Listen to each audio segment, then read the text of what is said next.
It's the Music City, Nashville, Tennessee, where musicians come looking to make their dreams come true. The guitar, symbolic of the city and the good times.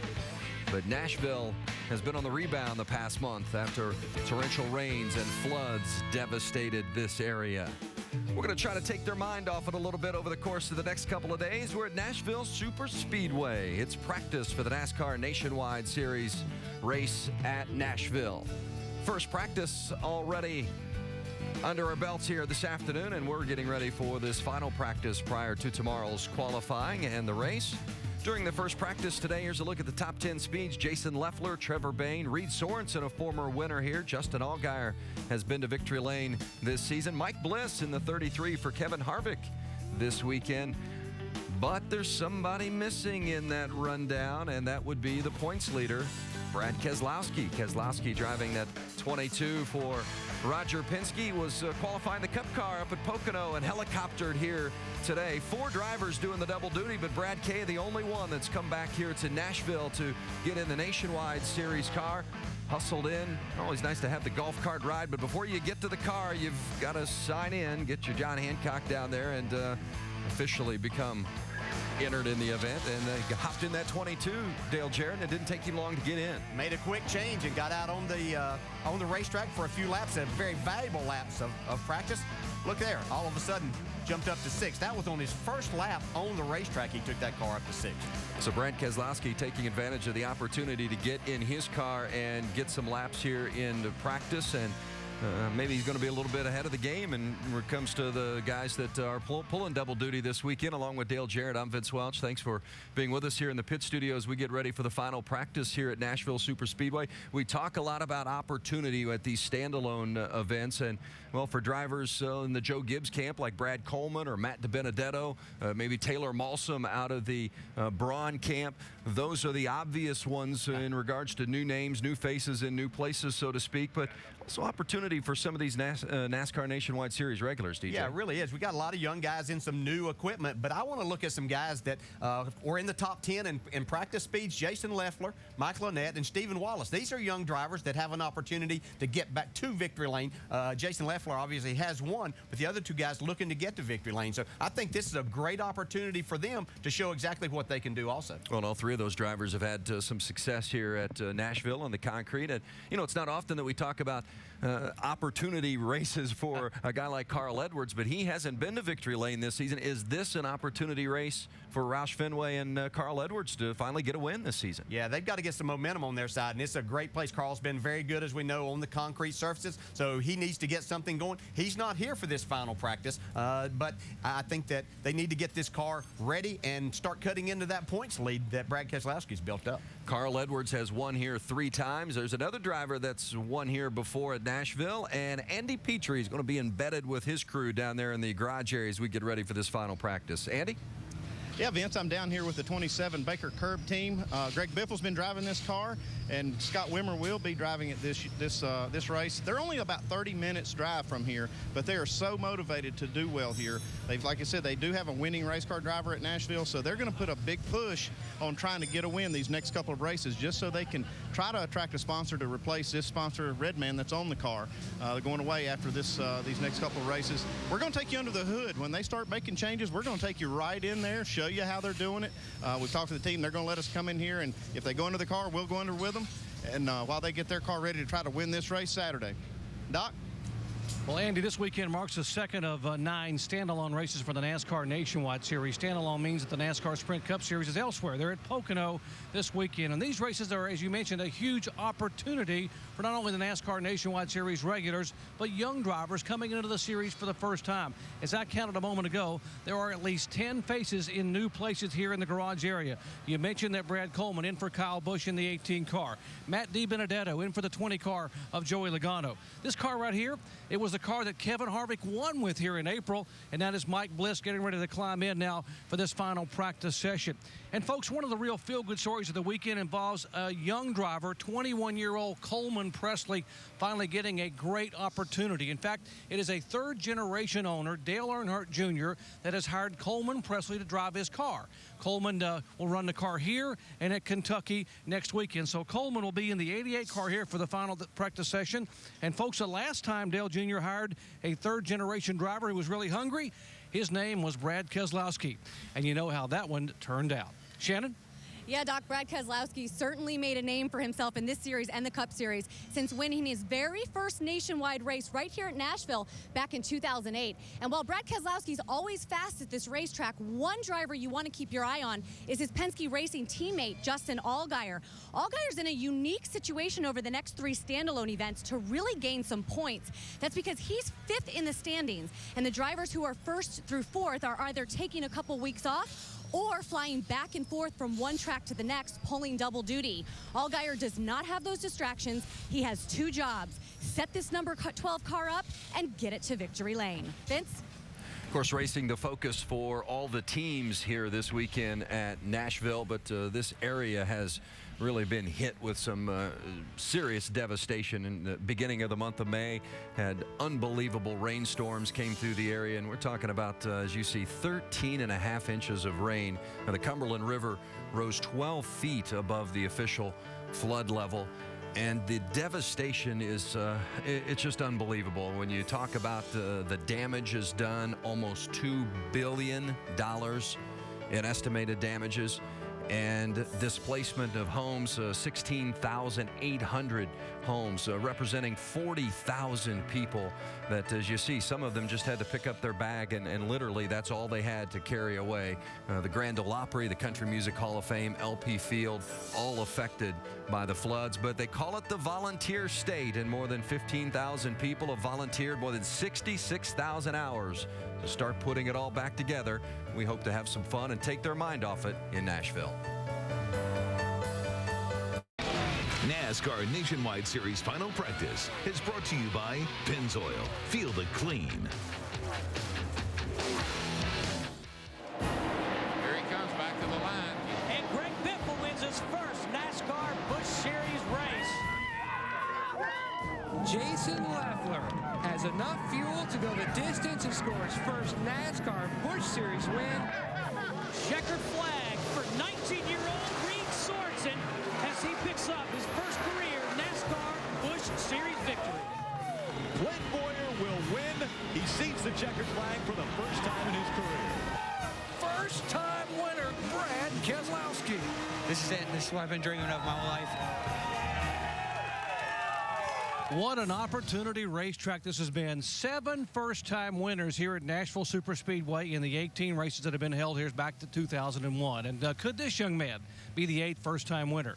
Visiting with Coleman Presley. And Coleman, we talked about how you're getting a chance to drive for Dale Earnhardt Jr. How did this opportunity come about? You know, it was just a matter of being at the right place at the right time. We were parked next to Tony Uri Jr. at Richmond when I was driving the 23 car, and, you know, just friendly conversation turned into meeting pops, and next thing you know, we're working it out to come to Kentucky, or Nashville and Kentucky. Now, you had never been here before, and now you've had one brief practice session on this concrete oval. What are your impressions of Nashville, and how's it treated you so far? So far, you know, it's a lot faster than any place I've ever been. So I think maybe the first practice was me getting acclimated with the racetrack, and, you know, it probably doesn't look good seeing the 88 car 25th, 26th position, but I told all the guys I'd get there and to stick with me. Hey, we'll follow your progress throughout the session. Good luck to you. Thank you. I appreciate it. Well, aside from the drivers and his family named Presley, his big hero growing up was a guy named Dale Earnhardt Sr. So this ride is a dream come true for him in more ways than one. Shannon? Well, Doc, we've all seen the dramatic video of drivers landing here at the standalone event coming from the Cup event. Brad Keselowski, big time now, doing double duty for the first time. How's your day been so far? It's been great. You know, it's a lot of fun for me to get to run this nationwide car. It's running fast, and we're just having fun. And, you know, running for the championship, got to do what we got to do to make a run for the championship. And so, you know, if we have to, you know, planes, trains, automobile it to get here, we'll do it. So It's going to be a lot of fun. I can't wait to get racing. I feel like this car is really fast. Same one I had here in the spring, and it had a shot at winning, and it just didn't play together, and just looking forward to it. Parker Klickerman in this car for first practice. Obviously, you said running for the championship, but there are some drivers who didn't make the trip over here. Why did you guys decide to do it? I think this program just means that much to me that, you know, if there's any little bit I can do to make it better or stronger by coming here and practicing in it, you know, it's worth the time and effort. So I was able to do that without missing qualifying or any practice on the Cup side, so it was more than worth, you know, the work. Well, we have called him a concrete king before. Brad Keselowski won his very first race here at Nashville 2008, looking to back that up again this weekend. Guys? Getting ready for the cars to fire up and the final practice for the NASCAR Nationwide Series race here at Nashville. Coming up on the motorsports menu, of course, we've got qualifying tomorrow, 5:30 Eastern time here on ESPN2, right here at Nashville Superspeedway. Then the race tomorrow night, presented by Pennzoil, 7 Eastern here on ESPN2. The United Association Route 66 NHRA Nationals qualifying tomorrow at 11 o'clock Eastern on ESPN2. The finals set for Sunday at 4 o'clock on ESPN2 as well. And don't forget NASCAR Now, Sunday morning, 9 o'clock on ESPN2. Getting ready for all that Cup action at Pocono. Back to Nashville in a moment. Sun is setting in Nashville. Final practice for the NASCAR Nationwide Series event at Nashville Superspeedway. Trevor Bayne, the first one on the track for this second session. Let's get a little insight as to how teams are setting up these cars for this last practice session. Go to the Craftsman Tech Garage and check in with Tim Brewer. Tim? Thanks, Vince. One of the most important things we're going to gauge here is our tire temperatures. But along with that, we've got to come in and gauge the tires. When we first go to the racetrack, we've got brand new sticker tires. The tire specialist will come in and monitor the depth of each individual tire itself. Then you go out and run 20, 25 laps. You'll come back, and what you're doing, you're going to remeasure the tires. That's going to give you a camber profile that you can go back with the tire specialist, comes back to the crew chief, say, hey, you need to put a little bit more camber in here because you've got more wear than you've got here. But you have to utilize the tires, monitor air pressure, and keep in mind, it was very hot outside when we ran earlier today, and we're going to race later today. You have to make sure that you keep up with the temperature of the racetrack as well as the tires to make the correct adjustments to make your car run fast here. Vince? Thanks, Tim. You know, DJ, I was talking with Matt DiBenedetto, who's in the 20 car for Joe Gibbs Racing this week, and this is his first race here at Nashville. He's only run one other Nationwide Series race before they see him in the 20. And he said the biggest adjustment for him was going from the bias ply tire to the radial tire. What's the biggest difference in the feel between the two? Well, there's a huge difference in the feel, and whenever we went in the Cup Series years ago, back in the late 80s, it was a huge change for everybody, obviously. But what the feel is a bias ply tire, you have a lot of give, especially in the sidewall, and you really feel like that you can throw the car around. The radial tire is much less forgiving. It has a great feel once you get used to it, but it's a much stiffer feeling as a driver.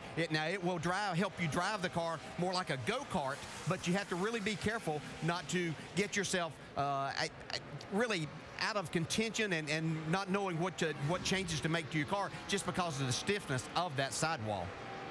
That's Matt DiBenedetto, and let's get more with Jerry Punch. Doc? And Vince, like you guys are talking about, what they're trying to do here with Matt is give him the feel for the car with different kinds of tires. It's what DJ was mentioning a moment ago. And what he's going right now is sticker tire. And Kevin Kidd has told him that you're going to feel the car twitchy with the sticker tire. Obviously, he's on the...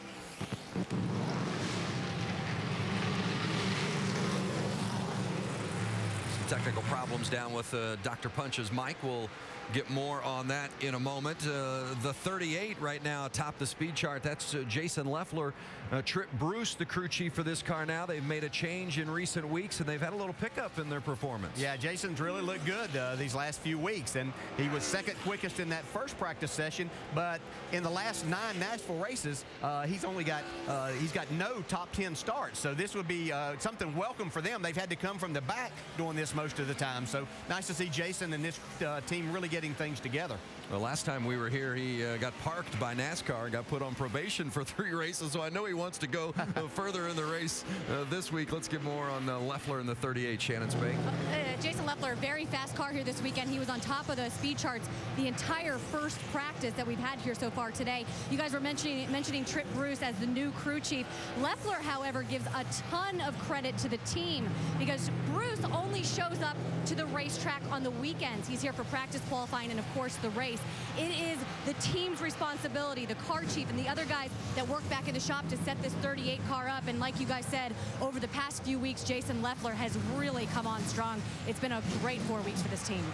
Well, it has been, and that's a testament to that Braun Racing team and those other crew chiefs that have teamed up. You know, we mentioned the suspension, the 3-week probation, 3-race probation after what happened here in April. And there's the 38 and the 1, Busher getting together.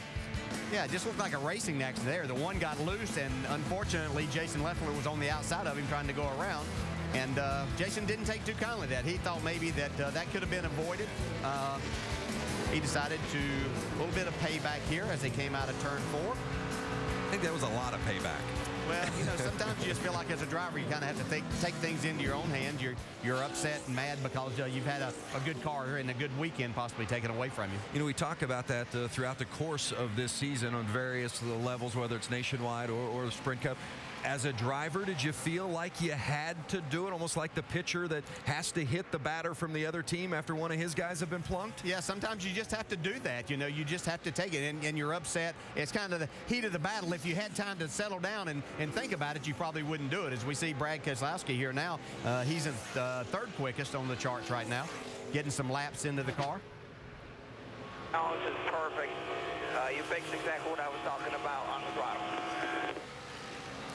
Like to hear that. The crew chief likes to hear that. The car is perfect. Perfect? I don't know if those words ever came out of my mouth, except maybe when I took the checkered flag sometime. But Brad's pretty happy with this. Now, he made the comment of when he gets back on the throttle.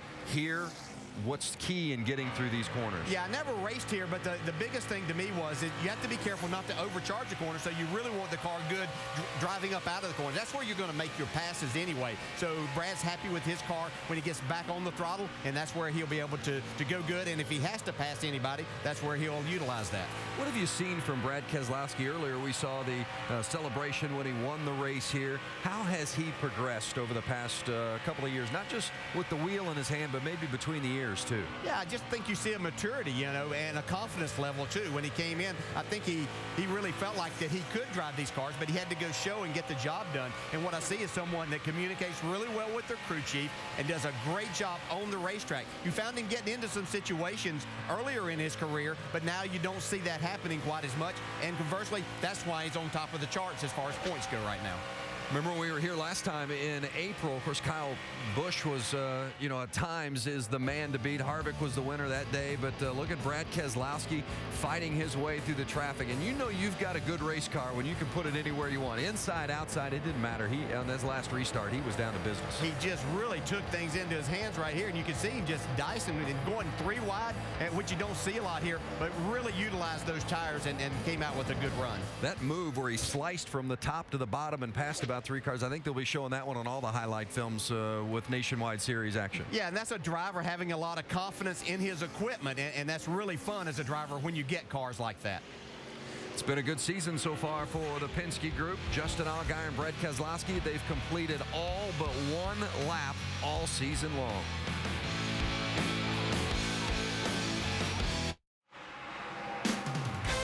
It's been a big week for Jack Nicholson. He waved the green flag at the Indianapolis Motor Speedway for the Indy 500, and then he sits courtside last night as the Lakers beat the Boston Celtics in Game 1 of the NBA Finals. Now the Celtics look to bounce back and steal a win on the road. Can they do it?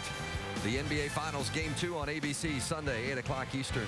Coverage begins with the GMC Sierra NBA Countdown, 7:30 Eastern on Sunday. Game 2. Caution with some debris on the backstretch, so we are a little bit of a lull here. There's the debris. Oh, that's a flashlight. Somebody, that's some real debris there. You don't want to hit that.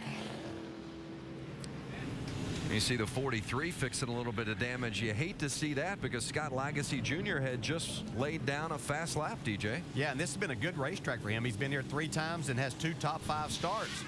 see a fast lap here, but he comes up on the 23 car, Robert Richardson, and who obviously didn't know that he was there. And that's where the damage on the left front came from. Let's see if we can hear the radio on that as well. As you see the 23 just come right in the path of the 43, Scott Lagasse Jr. Lagasse with the top speed so far, but not very happy. was trying to telling me you were coming and that you were there, but his crew chief was talking over the top of him and he didn't get it.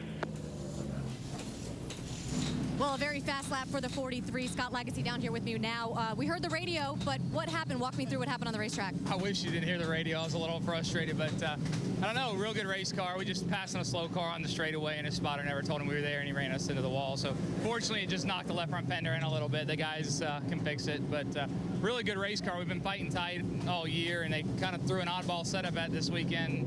Didn't know if it'd work, and it rolled off the truck good. So I'm actually really excited to see top of the board on old tires. Pretty decent. So that was not a qualifying run for you guys? No, we're waiting for a little while later. All right, Scott Lagasse actually told me there was about 30 laps on those tires, so a great run for this 43 car here in practice so far. Guys? And Lagasse had a good run here in April, Dale. He started 8th. That's his best starting spot of the season. Is that just a comfort level with drivers and teams when they come back and have success at a track time and again? But there's no doubt that there's certain racetracks that drivers enjoy, and as you heard Scott talk about, they've changed the setup, throwing something else at it to see if they can improve on that. So it's nice to see different people up there running fast, and it would be great to see Scott have a really good weekend. So he handled that situation good, gets that out of the way, and we'll look forward to moving on from here. And he was talking about that still on the oldest tires there. They gave an extra set of tires here. They actually have 7 sets this weekend just so they could get this track rubbered in, give some of these guys some chances to get in a lot of practice here. And so they'll turn in 2 of those sets and they'll have their normal 5 for the race then. Yeah, a lot of practice this weekend today. In fact, 3 hours of practice time today. And as you look at the Baker Curb results of what they've accomplished here in 2010, certainly look to get more of it done. 24 starts, top 10s, they've had 8 of them, but they're still looking to get to victory lane. Final practice at the Nashville Superspeedway for tomorrow's NASCAR Nationwide Series race. 3 hours worth of practice time today. Teams out taking advantage of it. Scott Lagasse Jr. atop the speed chart right now, followed by Reed Sorensen and Jason Leffler. Brad Keselowski, the series points leader, is 4th on the chart. And there's the 27 of Scott Wimmer. To ask Scott Wimmer a question that may be answered during the race tomorrow night, go to ESPN.com. Keyword Ask the Driver, and then tune into the race tomorrow night, 7 o'clock Eastern here on ESPN2 to see if your question is selected. And a man that's been following the progress of Scott Wimmer today is Andy Petrie down in the garage area. Andy? Yeah, Vince, they made one run on stickers when this practice started. Pretty happy with the car. They needed just a little help through the middle of the corner, so they came in and changed the front sway bar. And they moved some weight from front to rear to try to help that a little bit and change that weight distribution. And I'd like to ask Tim Brewer in our Craftsman Tech Garage, where is the best place for them to put that weight, Tim? Andy, that's a loaded question. You know, I always put weight on the truck, but they didn't, NASCAR guys really didn't like that. But hey, we put the weight as low as we can, the left side frame rail. And what we use tungsten because it's about 70% heavier than lead. But what we do, when we move the weight back in the frame rail, we move it back, we take a spacer out of the rear, put it over here in the front. But we've got the tires sitting on 4 pads. But the great thing about it, we've got this intercomp scale pad right here, and what it is, it's wireless, so we don't get tangled up in all the wires. But it really works great around the garage area, Andy. Well, and Scott Wimmer is off the track heading toward the garage area. He led 18 laps here back in April, finished 7th, but of course we always remember, and he will certainly always remember, that date in 2008 when he won the race here at Nashville Superspeedway. He's won 6 times on the NASCAR Nationwide Series schedule, but this was the last time that he went to victory lane, and boy, how proud he was to hold up that guitar on that day in victory lane. Oh, that makes it fun. Hey, Andy, I was going to ask you, they're talking about moving that weight back. Exactly what are they expecting that to do to their car? Well, what they're expecting that to do is to take a little bit of the load, you know, and the work off of the front tires and put it on the rear, and that helps to balance the car. So, you know, when Scott goes in the corner and the front tires are just not gripping the racetrack as good as he wants, you want to try to lighten that load a little bit on those things and put more of that responsibility on the rears. That sometimes helps balance it. And if you look, Dale, that last run, they did pick up a couple of spots and picked up some time, so going in the right direction. When you're on the concrete track, DJ, does the rubber get laid down quicker than it would on asphalt? Because I went around in one of the passenger cars on the track earlier today, and there looked like there was some decent rubber down already, and that was before practice. Yeah, it generally takes more time, actually, on concrete surfaces to get some rubber laid down. But over the last probably 12 months, Goodyear's done a really good job of developing tires for this type of surface that really gets the rubber laid down. So I think that's the most important thing that Goodyear has done to help this, to be able to get these tracks more on a consistent basis. Brewer? Hey, one of the biggest transitions you're going to have to fight through the race is the fuel burning off the rear of the car. You're going to burn 18.7 gallons of fuel off the rear. What's going to happen? It's going to transfer to the front in a situation where when that front weight increases, that car is going to get tighter, actually slide the nose of the car wearing the front tires out. So you got to keep up with that transition of burning that fuel off with the worn tires also. Yes, sir. Real balance there in trying to make sure that you don't get the car too loose getting into the corner by doing that. So that's something that they'll have to rely on their driver to do to make sure that they don't get in that situation. Wimmer currently 8th on the chart. Final practice session ongoing here for the NASCAR Nationwide Series cars at Nashville Superspeedway here in Lebanon, Tennessee. And right now, the 32 car of Reed Sorensen atop the speed charts. Reed finished second in that same car here back in April. Now, there is Reed on the track coming in to make some more adjustments, try to get the car just a little bit quicker prior to qualifying tomorrow. Back in the garage area, the car that won that race back in April, driven by Kevin Harvick, this week being driven by Mike Bliss. And Mike, you guys are trying to work on some setup things. What are you trying to do? Well, it's with full of fuel and new tires, it's a little too free. I think it'd be all right about 15, 20 laps, but we just need to be a half of that freeness out of it, I think, just to be good a little bit at the start of the run and to be just as good at the end of the run, because we're giving up about 3/10 the first 5 or 6 laps, and just trying to tighten it up a little bit. We know Kevin talked about it, and we just saw Tim Brewer telling the folks at home what happens when the fuel burns off. The cars get tighter and tighter and tighter here at Nashville, but you're too free to start the run right now? Well, you want to be good halfway through the run, but if you give up 3/10 at the start of the run and lose a straightaway, it's hard to make it up. But with the gear we have today, the RPMs are so low, you just can't make it up. So that's what I'd like to be, a little tighter, and the racetrack's gaining grip, but I just want a little bit out of it, and we're not far off. All right, Mike Bliss driving for Kevin Harvick. I know Kevin and Delana are watching back in Pocono, and Kevin, they're working hard. The guys here, Ernie Cope, trying to get the car you won with here in April dialed in for another win for KHI. Well, and Ernie Cope said they were going to unload the car just the way it finished up the race in April. It's a lot hotter here today than it was back in April. How big of a difference does that make? Yeah, make a huge difference. Concrete surface isn't quite as dramatic a change as we will on asphalt, but it still changes. So you're exactly right. It makes for a lot slicker, so probably going to have to tighten that car up just a little bit, like Mike Bliss said. There's the 18, Brad Coleman in that car. Of course, Kyle Busch normally in the 18. Kyle's won the last 2 races, not here this weekend. Opportunity, one of those opportunity guys for Brad Coleman. And he's working with a crew chief in Jason Ratcliffe that he's worked with quite a bit. In fact, go back to the Rookie of the Year season in 2007 when those two worked together quite a bit. Yeah, and I talked to Jason a little bit down in the garage area before practice started, and was just asking him how much of a change it is to work with a new driver. And, of course, he said he and Brad had worked together before, but he said that they had already made some changes because they were going to need, just by what they knew about Brad's driving style and what he liked in the car, they were already tightening the car up from what they would probably run with Kyle here. And I made the comment that probably any other driver that would get in that car too, they would have to tighten it up, but they felt very comfortable working with Brad. Brad Coleman doing 7 races in the 18 this season. And there's the 15, Michael Annett. You mentioned Annett earlier in the show, DJ. 14th last week at Charlotte.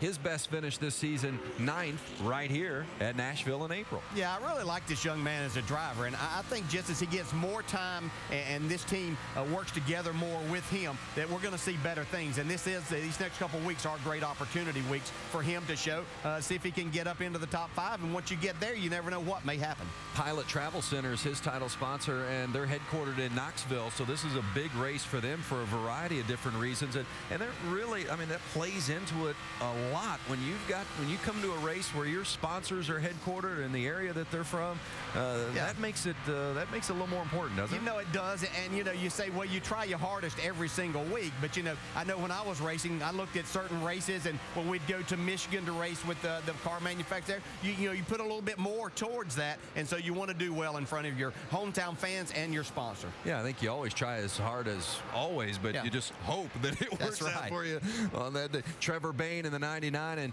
he and Jerry Baxter have really worked well together. I mean, hard to believe this kid, what, 19 years old, Trevor Bayne? Shannon? And 13th in the points. It's been such a great season for Trevor Bayne so far. Qualifies really well, says he still needs to work on finishing the race. Right now, they are working on the car. They're just trying to keep up with the changing weather. It's a little bit cooler now than it was during first practice. This is more like the conditions will be when we race tomorrow night. The car is a little bit tight, a little bit on the tight side. They've made a couple changes to the front end geometry, but other than that, Trevor Bayne and that team, they're pretty happy with the car. Currently 6th on the chart. Yeah, I think that's the one thing that young drivers coming in have to adapt to is the balance that they have to strike between making a car go fast, which we saw him qualify on the outside of the front row at Charlotte last week, but then struggled some in the race. So you just have to learn to do that, and only experience and time on the racetrack is going to help you in that situation. New driver atop the speed chart here in this final practice for the NASCAR Nationwide Series in Nashville, and that is 32, Reed Sorensen, and the Dollar General car, another one of those home sponsor races, and that's a big one. Reed Sorensen, second here in April. He's a former winner here. Doc, big race for the Sorensen group.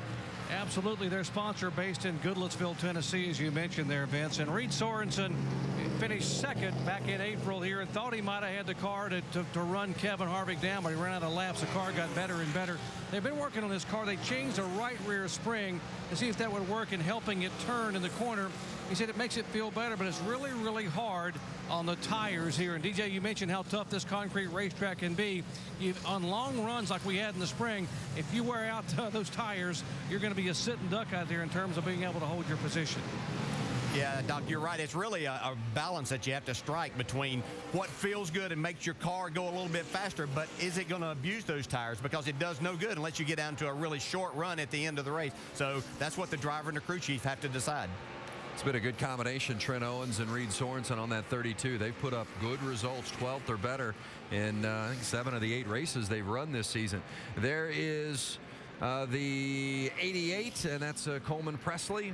Doc talked about Presley, talked to him earlier in the show, and tell you what, I've been impressed with this young guy too. Had a great run at Darlington, and just every time he seems to go out on the track, good things seem to happen with him in that race car. And as he gets more seat time in these cars, we're going to see just how good a race driver this young man can be. There's a lot of, obviously, family lineage there and driver talent. So we're going to have to watch and see this. But the more he's behind the wheel, the better he's going to be, Doc. Indeed, DJ. We know the family. In fact, his dad, Robert, says that Coleman, this young man here, is the best driver of the family, including the grandpa Bob, who was a legendary driver in the short tracks in the Carolinas. Now, Coleman Presley has already impressed Tony Uri Sr. And, guys, that is hard to do. Tony Sr. told me that Coleman already has turns 1 and 2 down pat. He just got to work on 3 and 4, and this young man is going to be a wheelman. So when you impress Tony Sr., you've done something, as many drivers as he's seen over the years. DJ, we talked about the family lineage. You're familiar with that. Your dad was a racer. How much passes down from father to son? I mean, it can't be coincidence, but he's not in the car with you. That's exactly right. And to put on him that he's the best of the Presley bunch, that's saying a lot. But you know what's amazing to me? We were talking about it earlier in the garage area. I was talking to Brad Daugherty that it amazed me to watch him race at Darlington because his dad, Robert, was always so good at Darlington. You just knew that Robert was going to do well. And here Coleman comes out and does that. So there may be more to it than I ever thought. You know, a lot of times people say, well, it just gets you opportunities with that. But I do believe there are things that are actually handed down and you pay attention, and Coleman has obviously done that. The 88 of Coleman Presley pulling it in the garage and looking to have a good weekend for Junior Motorsports. As the 62 of Brendan Gaughan. What a scary situation for him last weekend at Charlotte when he was overcome by carbon monoxide. Of course, this last week, the accident. And it's one of those things that seems like that carbon monoxide has popped up in conversation more frequently this year, Dale, than I can remember it in recent years. Well, it's been around a long time. What it is, knocks the crush panels out of there, and it allows that to come out of that engine compartment inside the race car. And this is a situation that you have to be really careful. Once you get that, it stays with you for a while. And I know that myself and a number of other drivers had to work in different areas with that. Shannon, what's Brendan done? Well, Brendan did spend some time in the infield care center last week, a couple hours according to the team, trying to get some oxygen and feel a little better from that carbon monoxide poisoning that he did have inside that car. Right now, the car is not very good. This team is really struggling. They say they are loose all over and really making adjustments every time they come into the garage. This has been a good track for Brendan Gaughan, however. He finished 10th in April, so they're definitely looking to get it on the right track and gain some points. Brendan dropped 3 points last week at Charlotte. And for Rusty Wallace's team, this is a track, as Shannon noted, that Brendan has had some success at. Stephen Wallace was on the pole here for a previous race in Nashville, and they need a good weekend, get a shot in the arm to get things going for Rusty Wallace and company. And there's Mike Bliss. It's interesting, Ron Hornaday normally would be in that 33 when Kevin Harvick steps out, but Hornaday running the truck in Texas this weekend, so Bliss was the first person they called, and it helps that he and Ernie Cope are from the same neck of the woods. Cope from Tacoma, Washington, and Mike Bliss from Portland, Oregon, so they put the veteran in the car, Mike Bliss, as Kevin Harvick, Inc. Seeks that owner's championship here in the NASCAR Nationwide Series.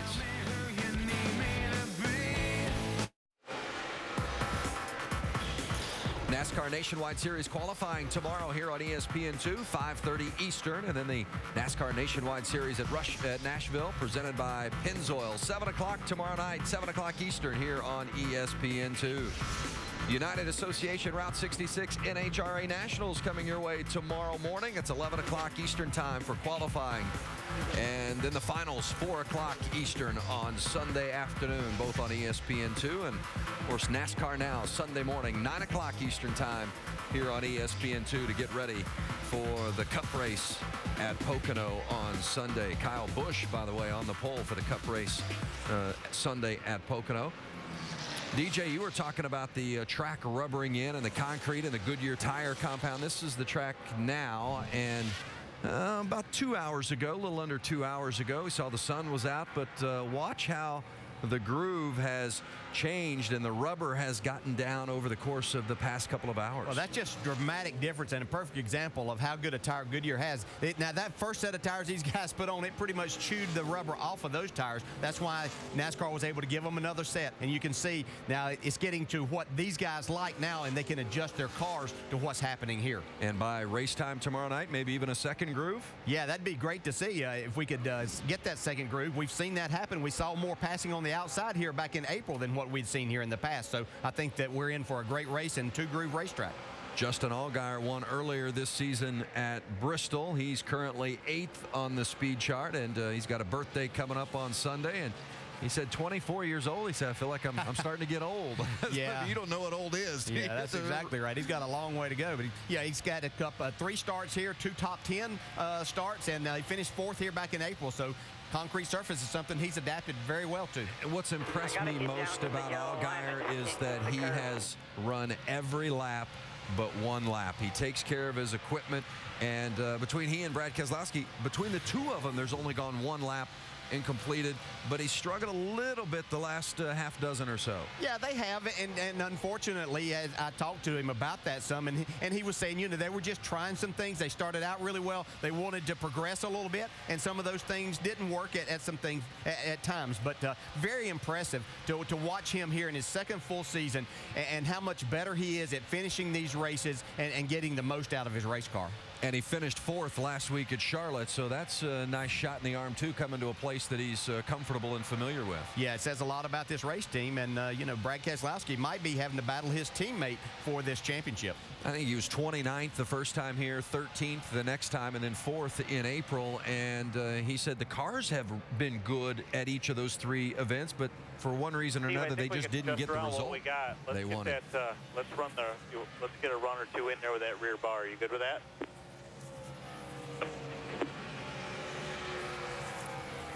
Going tire temps? Yes.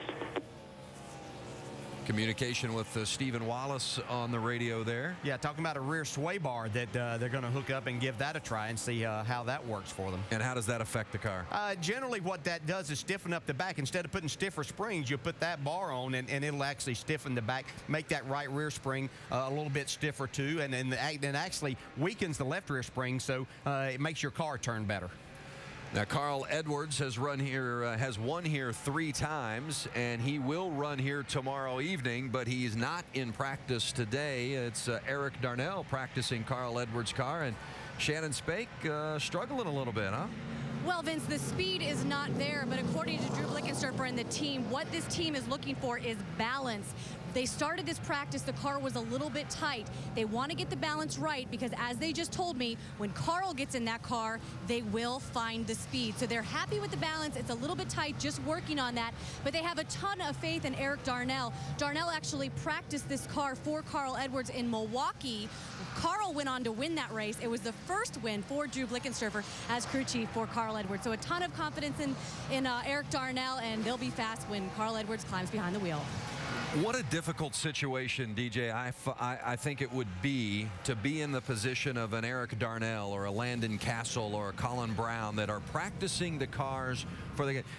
You want to push it enough to know what it's really doing and how it's feeling, but you don't dare cross the line and put it in the wall because, for all you know, they may never invite you back. Yeah, you're right. It's a very difficult situation because you know these young drivers can go fast, but they're there not to mess up. But you have to take the car to a certain limit to really get with the setups they run this day and time. You have to get it down in there to see exactly how these front springs and sway bars and shock absorbers are going to react. So yeah, it is a very difficult situation.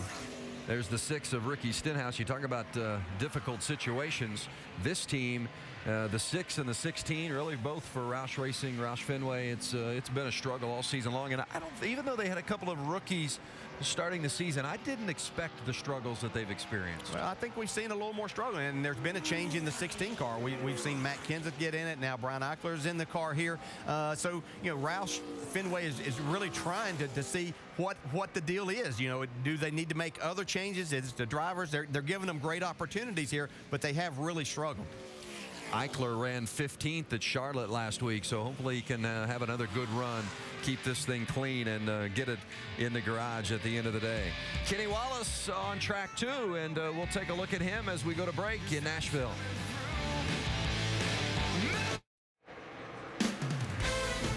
Love the NBA Finals. It's the Lakers and the Celtics. LA size and defense a little too much for Boston in game 1. Now the Celtics looking to bounce back. Can they steal one on the road and even this thing up? It's game 2 of the NBA Finals. Sunday evening, 8 o'clock Eastern, 5 o'clock Pacific. Coverage begins with GMC Sierra NBA Countdown. 7:30 Eastern. Game 2, the Lakers and the Celtics. The NBA Finals just sounds good, doesn't it? Lakers, sounds Celtics. Good. Yeah. They need to win that game Sunday night. They don't want to have to win all 3 back in Boston. Here's a look at the 21. That's Scott Riggs. Of course, John West Townley has been in that car. Clint Boyer's been in the 21, and now Riggs, a former winner here at Nashville, he gets a shot in the 21. Riggs, a winner, as you saw, 2002. One of the 6 different winners in the field, the 6 different Nashville winners in the field this weekend here at the Nashville Superspeedway. Well, there were a number of years there that Scott Riggs in that car, that 10 car, they were hard to handle. And it'd be great to see him have a good run here tomorrow night. Well, and a team that really Pretty needs. good first couple laps there. Then it got where I clipped the apron one time in 3, got me loose. And every time I'd get down low and around the bottom, it get a little too loose for me. You hear 21, or Scott Riggs there in the 21 talking with crew chief Dan Deeringhoff about the characteristics of the car. Started out with John West Townley, then Clint Boyer. Thought things were going to get a lot better. Actually, the average finishing position didn't really improve much. A lot of bad luck for the 21. And hopefully Riggs can get a good showing for Richard Childress and company this weekend here in Nashville. There's the 18. Of course, we always talk about it with Kyle Busch. Kyle's won 5 times this season in the Nationwide Series, but today it's Brad Coleman in the car working with crew chief Jason Ratcliffe, and another nice opportunity for Coleman to get back with a strong team. He was with Joe Gibbs Racing quite a bit back in 2007. In fact, worked with Jason Ratcliffe in that Rookie of the Year season, Doc. Indeed he did. He had 3 top 5s and 7 top 10s, including a pole at Talladega back in 07. And Coleman will be in that car for the next 3 events and a total of 7 here in 2010. Now, Brad told me before climbing in the car he had not been in a race car since Montreal in August of last year. But Jason Ratcliffe there on the right side of your screen is making him earn his medal today. In the first session, they ran an entire fuel run. He wanted Brad to feel what the car was going to be like at the beginning and the end of a fuel run and show how the car was going to change. Now, in this session, what they have done, they're working on different scenarios. They put used tires, low fuel, said that's what it'll feel like right now at the end of the race when the tires are burned up and the fuel is burned off. The car's going to slip and slide. That's how you get up off the corner. They loosened the car up in one scenario. Said, now, we're going to make it very, very loose, but watch how quickly you come up off the corner. And they put him out there with Brad Keselowski on the track and said, see there, you're beating Brad up off the corner. But then Brad Coleman said, I can't hold it, though. I couldn't hold it that long. So they're working on different scenarios, really getting the young man tuned in to what could happen in this race tomorrow night. Well, in that 22 that Doc mentioned, Brad Keselowski has jumped up to P2 on the speed chart. Of course, Keselowski, the points leader, was 5th in points at this time a season ago, and he holds a slim lead, 1-point lead over Kyle Busch. But of course, Kyle not racing, so this weekend. So you look back down the road to Carl Edwards being the next challenger for Keselowski, but over 200 points separates the two of them. If you're Brad K, do you feel a little more comfortable coming in knowing that Kyle Busch isn't here this weekend? Well, there's no doubt about that, but I think this has obviously been the most impressive team of the year, not just because because they started this team from nothing, and I think that it's helped Justin Allgaier be better, and obviously Brad is really doing a tremendous job with his communication with this group. And Paul Wolf, the crew chief there, and they really have, as you said, between he and Justin Allgaier, they've helped one another a great deal. And there's the 7 of Josh Wise, another one of those junior motorsports cars with Josh Wise and Coleman Presley this weekend. A couple of interesting stories there. Let's talk about Josh Wise. Shannon Spake. Well, Vince, at the beginning of the practice show, you heard Doc mention the new faces, new places. Josh Wise, one of those drivers. He will be in this number 7 car the next 2 races. They have been making changes on this car. Most recently brought it in and changed the rear shocks. Right now, the car is about 25th on the speed charts, but I spoke with Josh Wise. He said, my goal this weekend is not to wreck the car, to finish all of the laps and bring it home in one piece. This team really needs to get some points in the owner points, and they're turning to Josh Wise to do it. 28th in the owner points right now. They've got to be in the top 30 to keep that guaranteed spot. Danica Patrick is coming back soon to be in that car. They have to have that car in the top 30 in points, don't they, DJ? Yeah, they've had some rough luck here in recent weeks, so they have to do that, and Josh Wise is a good person to put in there. He has a lot of talent. A.J. Foyt and Tony Stewart have both hired Josh Wise in the past. I think that says a lot for him right there. There's the 98. Paul Menard will drive it tomorrow. Colin Brown in it today in practice. The NASCAR Nationwide Series qualifying here on ESPN2 tomorrow evening, 5:30 Eastern Time, followed by the NASCAR Nationwide Series at Nashville, presented by Pennzoil, 7 o'clock Eastern Time tomorrow night here on ESPN2. United Association Route 66 NHRA Nationals coming your way tomorrow as well, qualifying at 11 Eastern here on ESPN2, and the finals at 4 o'clock Eastern Time on Sunday. And then NASCAR Now, Sunday morning, 9 o'clock. Getting you ready for the Cup race at Pocono on Sunday. And of course, mentioned earlier, Kyle Busch on the pole for the Cup race tomorrow. Strong qualifying effort for Kyle. He's not in the 18 here at Nashville. Carl Edwards will be pulling double duty, but Edwards isn't here for this practice. Instead, it's Eric Darnell, and they're starting to trying to work their way up the speed chart.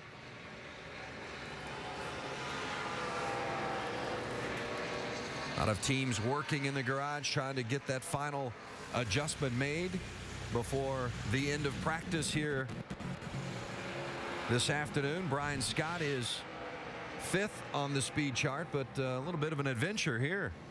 Ooh, yeah, he's just glad he still has that car. they can come in and put some tires on it. It's like they got to work on the center of the corner a little bit, Shannon.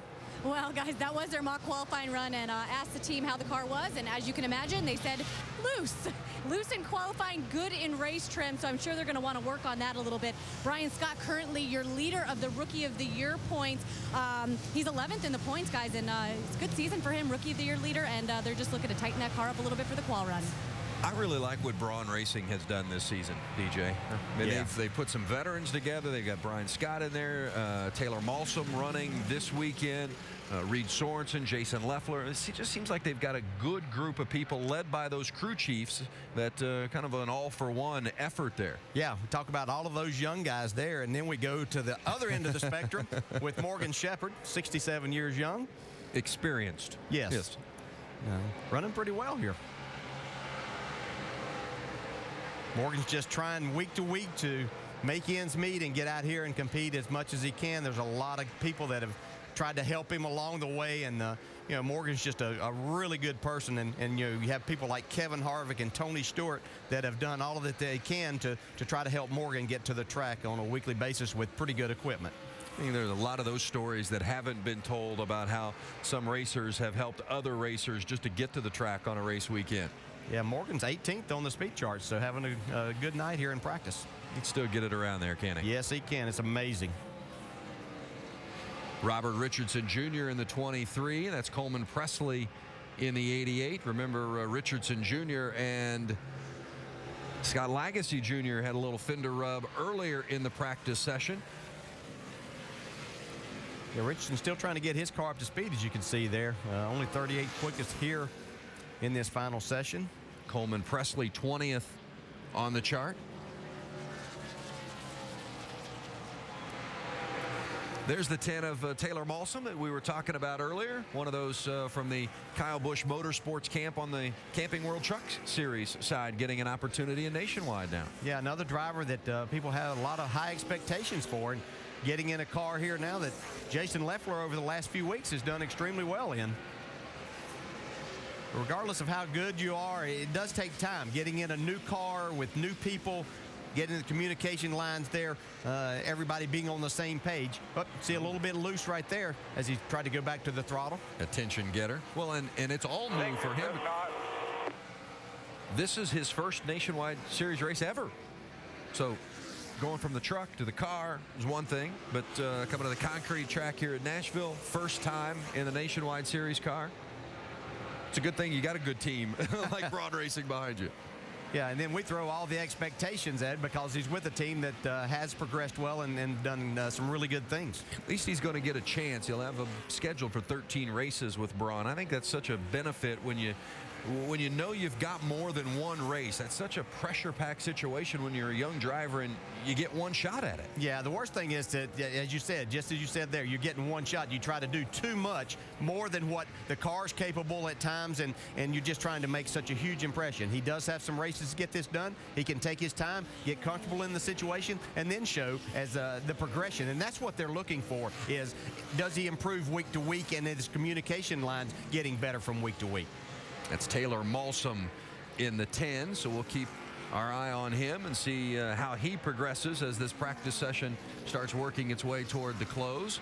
There's 27. That's Scott Wimmer, former winner here, as we've noted, currently 6th on the chart. And Andy Petrie must have done all the work he could possibly do for the 27 down there in the garage, because now he's gone to the air conditioning. He's in the tech garage with NASCAR Tech, Craftsman Tech Garage with Tim Brewer. I think they're getting in some trouble down there. Let's find out.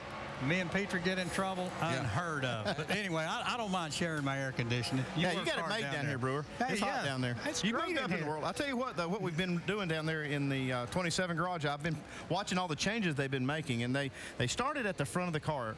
Scott Wimmer's a great test driver. He was giving a lot of good feedback to Ricky Vires, the crew chief, and the first thing they wanted to start working on, the car wasn't turning good enough in the middle of the corner. They started by changing the front sway bar. Scott liked that. They went back then and said, okay, if that's good, let's change this weight distribution a little bit. They moved some weight back. Right. Guess what? They didn't like that. Yeah. So they went back. And then they came back to the left rear spring. They changed it. They went softer on this left rear spring to try to take a little bit of this load coming out of this left rear tire to help the car turn in the middle. They like that. They're going to keep it. Then they came back and they wanted to do just a little bit of fine tuning. We got Vince with an update. Vince? I think it worked, Andy. Wimmer now P1. Yeah, what I was going to go to, they were trying to get this car right by making all these changes, and Scott was not racing that monitor. Right. He said, when I get it right, we'll go out there and put down a number. And I didn't know it was going to be that good, but that's a good thing. They played with the front end geometry, with the camber and the Ackerman. They moved some of these Ackerman slugs. They changed this. They put this in the spindle here, and you can see it'll change by moving that slug. They can change the ratio of that front, the way that front tire turns, and really change the feel of the car. So Scott Wimmer's really good about doing, you got to have a driver that can feel that to be able to make those changes as a crew chief. Well, coming out of Childress' organization, he's done a lot of testing. So, when the guy's sitting behind the steering wheel, he actually feels the car through the steering wheel itself.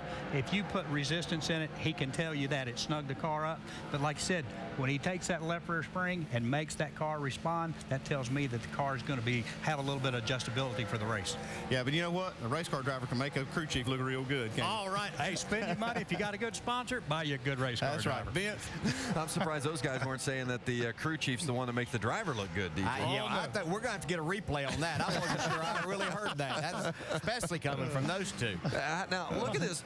Each run, Wimmer has gotten better and better, and I think that's indicative of what Andy was saying there. They've worked on the car, tweaked it. Wimmer's given them great feedback, and they just keep getting better and better all the way up the chart. Yeah, perfect example of having a guy that you really have trust in. That left rear spring they were talking about, if that wasn't exactly right, you could add a rubber during the race and change that back. But you start messing with those slugs in the front, that's something you can't change. So you have to really rely on the driver to know that, hey, that's not just working good now. It's not going to be too much of making my car turn too good later on. So, but you trust someone, just as Andy and Tim were saying, like Scott Wimmer, to know that that's the feel that he's looking for. And it shouldn't be a surprise that the top 4 drivers on the speed chart, Wimmer, Sorensen, Brad Keselowski, Loeffler, all 4 of them former winners here at Nashville. Yeah, it's an acquired feel that you get on this concrete surface, and we've seen guys get that and do well at it, so they know exactly what they're looking for in their cars. Yeah, crew chief Ricky Viers and Scott Wimmer certainly have hit upon something here in this practice session. They are number 1 on the speed chart.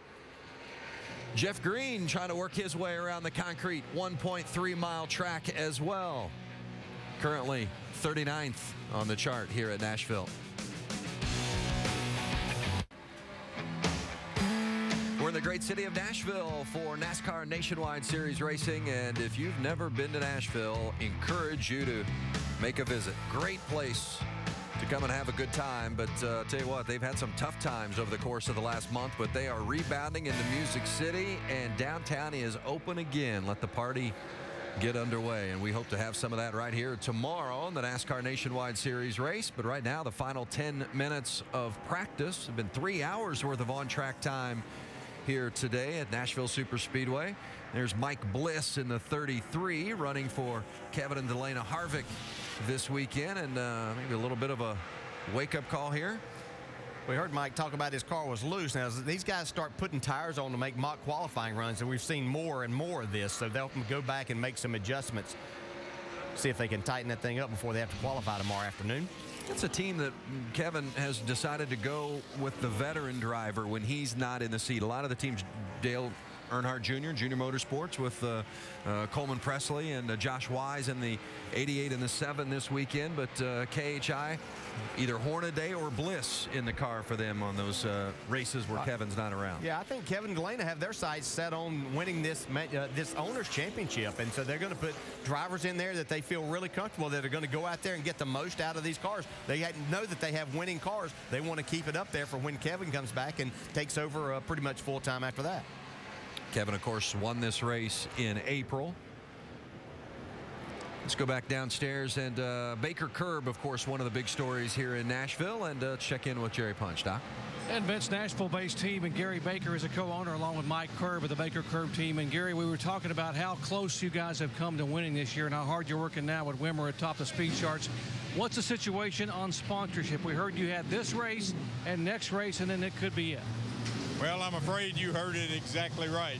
As it stands right now, we have this car sponsored for these 2 races. And then sadly, but true, that's it. Both cars right now stand after Kentucky. Both cars stand to be unsponsored. If you win a race, it could make all the difference in the world, and you guys continuing with Wimmer or maybe even Greg Biffle for the rest of the year? Well, it certainly could, and that's our expectation. We do have the G2 Gemini custom apparel people we'd like to give them a good ride. This is, after all, our home turf. So if we can protect our turf, keep both cars in the top 5 like they are currently, it'll make a difference. We're close on some things, and I feel like it's going to happen. I'm the eternal optimist. You just can't have 2 cars running this well with the guys busting their tail, making the cars run like they're running on the track. It's up to us guys in the front office to do our part now. They've done theirs. Well, Andy Petrie, Gary Baker is a believer. He believes it's going to happen. How about the crew chief and driver? Do they believe this could be their night on Saturday night? Yeah, I do believe they do, Doc. I'm sitting here with Ricky Fires, the crew chief, and now, Ricky, you guys have worked really hard on this car. You got Scott Wimmer giving you, obviously, some great feedback. Yeah. Or have you got the car exactly where you want it, or are you going to make some more changes? No, I think we've got where we need to have it right now. We've made a lot of changes. Scott's given us a lot of good feedback. And right now, we just need to turn this a little bit better to center, but we think it's going to be really good for tomorrow. Yeah, and we've documented all the changes you've made. Have you got some things on there that you don't like that you may go back and take off, or have you got the package on the car that you're going to race? I've got one change I'm going to probably do for tomorrow with the left front camera, but other than that, I think I'm pretty happy where it's at. Okay, guys, these guys are really working hard on this race car to get it where they can win on Saturday. Boy, and the Baker Curb story is such a good one, especially here in Nashville. But 2 cars in the top 5 today. I mean, they're not just pleading for support. I mean, they've earned support. Yeah, they really have. And you know, unfortunately, the times that we're in right now makes things more difficult. But there has to be companies out there that are looking to get their name out there, and there's no better way. And I'm sure that the drivers and this race team would certainly do everything they could possibly do to give a sponsor everything that they're looking for out of this sport and get their name out there. The wind has really picked up as well. Looks like it's in your face in the 1. Therefore, that might be part of it. I can't get the car to turn into 3 anymore. Yeah, significantly picked up since the last run. Brad Keselowski, you heard it, talking about the change in direction and pickup of the wind. And it really, you wouldn't think the wind blowing that hard. Well, that's pretty gusty right there. I guess it would have a big effect. Yeah, you are getting some gust here, and you run some from pretty fast speeds. So it is something to take into account. Here's the guy that's moved up to second on the speed chart, Trevor Bain. Just put in a lap at 30.51. Matter of fact, that's exactly the same time that Scott Wimmer turned. Yeah, it's interesting. We go back to the wind for just a moment. We saw the first shot of the one flag. It didn't look like it was moving as briskly. And then we took the other shot, and you saw it looked like, I mean, now that doesn't look like it's as gusty as what the second shot was of the flags that were almost bent over. And it can affect the car in different places on the racetrack, just as he said, entering the turn. Yeah, and you have to keep up with that. Unfortunately, there are enough flags around here that as a driver, you can look at that and have some idea. He was having his spotter to help him there also. And I think what you're getting is a lot of gust around here now because there are some threats of thunderstorms around here. So that can affect you quite a bit and make your car do things that you really haven't seen or haven't felt before. Brad Keselowski has run a lot of laps today, 46, so he's taken advantage of being back here at Nashville after practicing and qualifying at Pocono earlier today. Carl Edwards will be in the 60 car tomorrow for qualifying and the race, but Eric Darnell is practicing the car now. By the way, final practice should end about 12:20 Eastern tomorrow at Pocono for the Cup guys, and then qualifying begins here a little after 4 o'clock Eastern in Nashville, so they should have time to get back here for qualifying. Let's go to Shannon Spake. Shannon? Jason Leffler's had a fast car the past couple weeks. Fast car here all day today. What have you guys worked on with this 38 so far today? Really just been fine-tuning the car. We just had to get the heights right. Trip, all the guys are doing a great job. I mean, it's a testament to my guys that bring a car this close to this fast right off the trailer. Just little things here and there. And the Great Clips camera is really good. So got to thank everybody at Braun Racing for all their help. Jason Leffler, one of those drivers looking to really capitalize on these standalone events and get back to victory lane here at Nashville, guys. Indeed, he's won here before, currently 6th on the chart. And how about Stephen Wallace with a big jump up to 3rd? Well, his dad will be glad to see that. These 2 cars of his have struggled a little bit here during practice, but looks like they bolted some tires on and got a good lap in. Finished 7th here last June. Mentioned earlier he's had a pole here at Nashville on the concrete. And between he and the 62 of Brendan Gaughan, they would certainly love a nice strong finish. Well, in need of something good to happen. That's exactly right. It seems that whenever they've had good cars under them, something has happened to take them out of contention. So they need a good, solid weekend from both of these guys. Well, 6 different winners in the last 6 races at Nashville. Who's next? Maybe it's Brendan Gaughan, or maybe it's Stephen Wallace. We've thought for some time that maybe he was on the verge of getting that first win. Yeah, and we talk about former winners here, too, of Scott Wimmer. You know, Ford hasn't won this year. Will it be either Scott Wimmer or his teammate here, Scott Lagasse, who's been very fast in practice? Lagasse put up good numbers early on, and just a moment ago we mentioned that between Lagasse and Wimmer, they were both in the top 5, so it's been a very solid day for them from a practice perspective. Just a couple of minutes remaining here in this final practice. Remember, qualifying and the race both tomorrow afternoon and tomorrow night. As we watch Scott Lagasse, I really like Scott Lagasse. He has a lot of talent, and he has such a desire to do well in this. And I hope this situation works out for him to where they get sponsorship for these cars and he can continue there, because he really has a lot to offer to this race team. Remember, 4 double-duty drivers, Brad Keselowski, Carl Edwards, Paul Menard, Michael McDowell. They'll be here tomorrow. 6 former Nashville Nationwide Series winners, including that man, Brad Keselowski, who's the current Nationwide Series point leader. So 6 former Nashville winners in the field. And Justin Allgaier, who won earlier this season at Bristol, certainly got to be considered one of the favorites for tomorrow. And there's so many good stories, as we like to call them, opportunity drivers, and their opportunities run right on through the entry list here, because there are a lot of them and a lot of different opportunities, not just opportunity necessarily to get to victory lane, but for this guy, Josh Wise, for instance, an opportunity to show his talent in good equipment. Yeah, exactly right. I mean, he came in, Michael Walter Prayson hired Josh to come in. You know, things didn't work out there. Here's another guy that has been running extremely well, another one that maybe doesn't have the finishes for how well he's run, but Michael Annette, so it'd be a great opportunity for him. Tomorrow, the Nationwide Series sets the field with qualifying at 5:30 Eastern Time here on ESPN2. And then the race will directly follow, 7 o'clock Eastern on ESPN2, NASCAR Nationwide Series presented by Pennzoil.